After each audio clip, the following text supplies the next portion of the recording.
पिछले कई दिनों से गुजरात के सरकारी कर्मचारी बड़ा व्यग्र प्रदर्शन कर रहे हैं।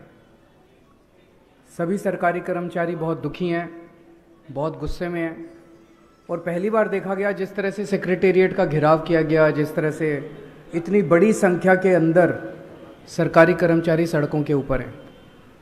उनकी मेन डिमांड है ओल्ड पेंशन स्कीम लागू की जाए। मैं उन सब साथियों को आश्वासन देता हूं, गारंटी देता हूं कि आम आदमी पार्टी की सरकार बनेगी तो गुजरात के अंदर हम ओल्ड पेंशन स्कीम लागू करेंगे। कल ही पंजाब के सीएम ने ऐलान किया है कि उन्होंने पंजाब के अंदर ओल्ड पेंशन स्कीम लागू करने की तैयारी करने के लिए ऑर्डर दे दिए हैं। तो जैसे पंजाब में अब लागू करने जा रहे हैं, वैसे ही हम लोग गुजरात में भी ओल्ड पेंशन स्कीम लागू करेंगे। मेरी सभी सरकारी कर्मचारियों से निवेदन है, आप अपना संघर्ष जारी रखिए। अगर ये सरकार कर देती है तो ये सरकार कर दे, अगर नहीं करती है तो 2 महीने के बाद जब सरकार बदलेगी तो हम करेंगे। एक और चीज़ बड़ी इंटरेस्टिंग देखने को मिल रही है, ये दोनों पार्टियां हमारे खिलाफ इकट्ठी हो गई हैं। ये दोनों पार्टियां खूब मेरे को गालियां देती हैं। केजरीवाल कमीना है, केजरीवाल झूठा है, केजरीवाल आतंकवादी है, केजरीवाल ये है, केजरीवाल वो। दोनों की भाषा भी एक है, दोनों के शब्द भी एक हैं। मेरा कसूर क्या है? मैं कहता हूं कि हम गुजरात के लोगों की महंगाई दूर करेंगे। ये कहते हैं केजरीवाल कमीना है। ये पार्टियां नहीं चाहती कि गुजरात के लोगों की महंगाई दूर हो। मैंने कहा कि हम गुजरात के लोगों की बिजली मुफ्त कर देंगे। ये दोनों पार्टियां मिलकर मेरे को गाली देती हैं। ये नहीं चाहती कि गुजरात के लोगों की बिजली मुफ्त हो। मैंने कहा कि हम गुजरात के सरकारी स्कूल बहुत शानदार कर देंगे जैसे दिल्ली में किए। ये नहीं चाहती कि गुजरात के स्कूल अच्छे हों, गुजरात के अस्पताल अच्छे हों। मेरा यही तो कसूर है कि हम गुजरात के लोगों की भलाई की बात कर रहे हैं और ये दोनों पार्टियां मिलकर खूब जबरदस्त तरीके से हमारा विरोध कर रही हैं। और अब देखना, आने वाले दिनों में ये लोग खूब बड़े बड़े अपने राष्ट्रीय स्तर पे खूब बड़े बड़े नेता उतारेंगे, सारे आके मेरे को गालियां देंगे। केजरीवाल चोर है, केजरीवाल भ्रष्टाचारी है, केजरीवाल कमीना है, केजरीवाल ये है, केजरीवाल वो। और मेरा कसूर केवल इतना है कि मैं गुजरात के लोगों के भले की बात कर रहा हूँ। आज गुजरात में एक्स आर्मी वाले प्रदर्शन कर रहे हैं, फॉरेस्ट गार्ड प्रदर्शन कर रहे हैं। अभी वीडियो देखा जिसमें खाकी वर्दी वालों के खिलाफ लड़ रहे हैं। ये अच्छी बात नहीं है। फॉरेस्ट गार्ड प्रदर्शन कर रहे हैं, नेशनल हेल्थ मिशन के वर्कर्स प्रदर्शन कर रहे हैं, एलआरडी वेटिंग वाले प्रदर्शन कर रहे हैं, वीसी प्रदर्शन कर रहे हैं, गांव-गांव से वीसी आए हुए हैं, टीचर्स प्रदर्शन कर रहे हैं, किसान प्रदर्शन कर रहे हैं। ऐसे लगता है जैसे सारा गुजरात सड़कों के ऊपर है।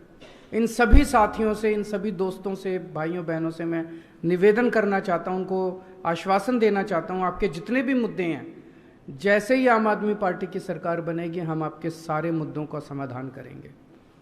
मैं उन सारे ब्यूरोक्रेट्स को कहना चाहता हूं कि उन्होंने कभी भी इनके मुद्दे नहीं उठाए।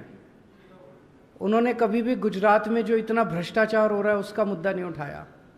जो लोग प्रदर्शन कर रहे हैं कभी भी उनके मुद्दे नहीं उठाए।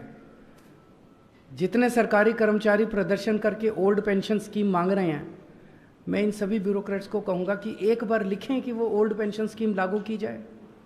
जितने ये forest guard, ex army officer, NHM, health workers, ये भी इस देश के नागरिक हैं।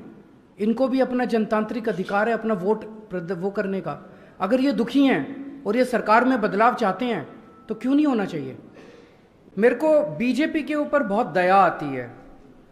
उनसे निकम्मी पार्टी मैंने अपनी जिंदगी में नहीं देखी। सीबीआई उनके पास है, ईडी उनके पास है, इनकम टैक्स उनके पास है, पुलिस उनके पास है। उसके बावजूद वो रोज प्रेस कॉन्फ्रेंस करके कुछ इसने ये कर दिया, उसने वो कर दिया, उसने। जिंदगी में कभी केंद्र में हमारी सरकार बनी तो हम दोषियों को जेल भेजेंगे, प्रेस कॉन्फ्रेंस नहीं करेंगे। इसके ये मतलब है कि उनसे काम नहीं हो रहा, नौटंकी कर रहे हैं, सुबह से शाम तक बैठ के नौटंकी करते हैं। अरे किसी ने गलत काम किया, पकड़ के जेल भेजो दोषियों को। हमारे ऊपर इन्होंने 169 केस किए, 169 केसेस इन्होंने हमारे ऊपर किए। 135 में बरी हो गए, 34 पेंडिंग है। वडोदरा पे मैं एयरपोर्ट पे उतरा और वहाँ पे 30-40 लोग थे। उन 30-40 लोगों ने मेरे सामने नारे लगाए, मोदी मोदी मोदी। अभी गुजरात के अंदर माहौल ऐसा बन गया है कि भारतीय जनता पार्टी को बहुत ज़बरदस्त तकलीफ होने वाली है। कहते थे कि इनकी 66 सीट ऐसी है अर्बन एरियाज़ में जहां बीजेपी कभी नहीं हारी, ऐसा क्या कहा जाता था।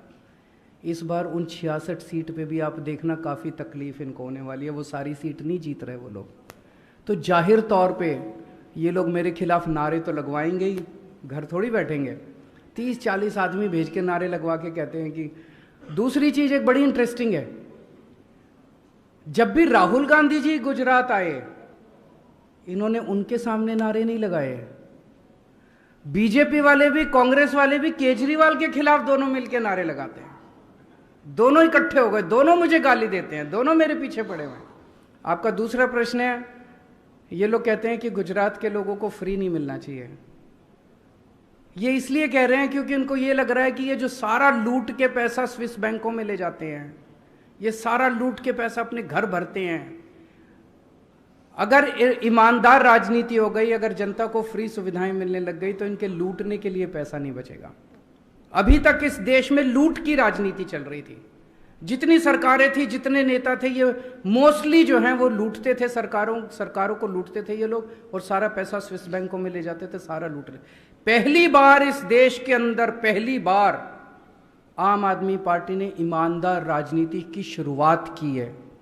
हम ईमानदारी से काम करते हैं, पैसा बचाते हैं, भ्रष्टाचार रोकते हैं, रिश्वत नहीं लेते, उससे सरकार में खूब पैसा बचता है। उससे हम जनता को फ्री बिजली देते हैं, फ्री शिक्षा देते हैं, फ्री अस्पताल देते हैं, फ्री दवाइयाँ देते हैं। अब ये लोग इसका विरोध इसलिए कर रहे हैं कि अगर इनको फ्री देना पड़ गया तो इनका लूटने का पैसा हो जाएगा। तो एक चीज गांठ बांध लो, जो आदमी कहे कि फ्री सुविधाएं नहीं मिलनी चाहिए, समझ